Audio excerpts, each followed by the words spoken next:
on va dire.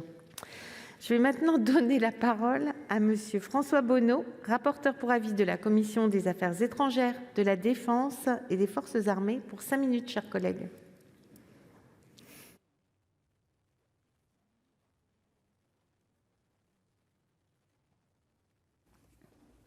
Merci.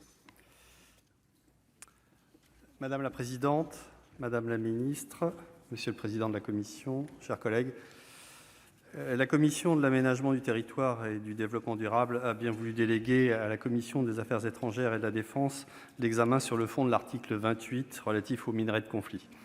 Je l'en remercie car le règlement européen qui nous est soumis vise à adapter en droit national le contrôle du devoir de diligence des importateurs de l'Union européenne à l'égard de la chaîne d'approvisionnement de l'étain, du tantal, du tungstène et de l'or provenant de zones de conflit ou à haut risque.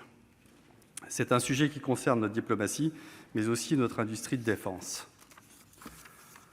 Tout d'abord, il faut se féliciter de cette étape importante dans la lutte contre le financement des guerres civiles et des groupes armés non étatiques par le commerce de ces minerais. Elle marque l'aboutissement de plus d'une décennie de négociations internationales et européennes. Ce règlement s'inspire de la prise de conscience internationale qui avait conduit, au début des années 2000, les pays de la région des Grands Lacs africains, puis l'Organisation des Nations Unies, à lutter contre le trafic des diamants du sang et ses conséquences dévastatrices pour les populations.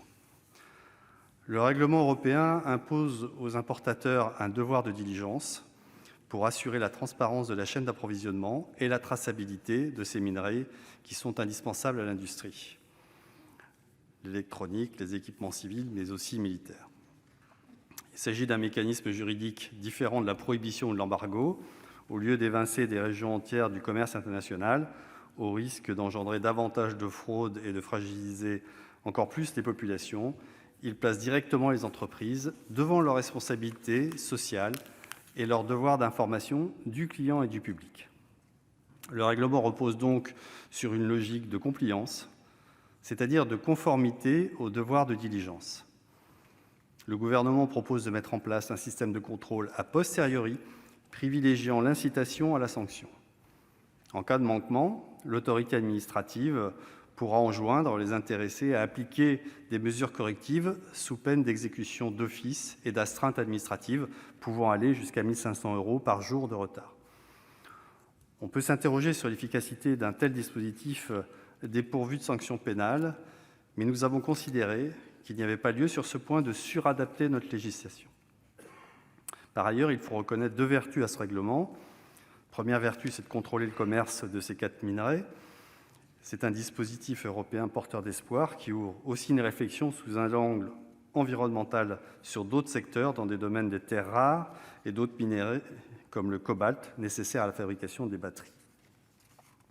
La seconde vertu qu'il faut signaler est la clause de revoyure prévue en janvier 2023 pour que la Commission européenne réexamine l'efficacité du dispositif et étudie la nécessité ou non d'adopter des mesures plus contraignantes. Pour conclure, je vous propose d'adopter l'article 28 du présent projet de loi tel que nous l'avons modifié en commission, d'une part, pour préciser le périmètre des contrôles sur la documentation devant être tenue par les importateurs, et d'autre part, pour s'assurer de la proportionnalité du montant des astreintes administratives à la gravité des manquements et à la situation financière des entreprises. Je vous remercie. Merci.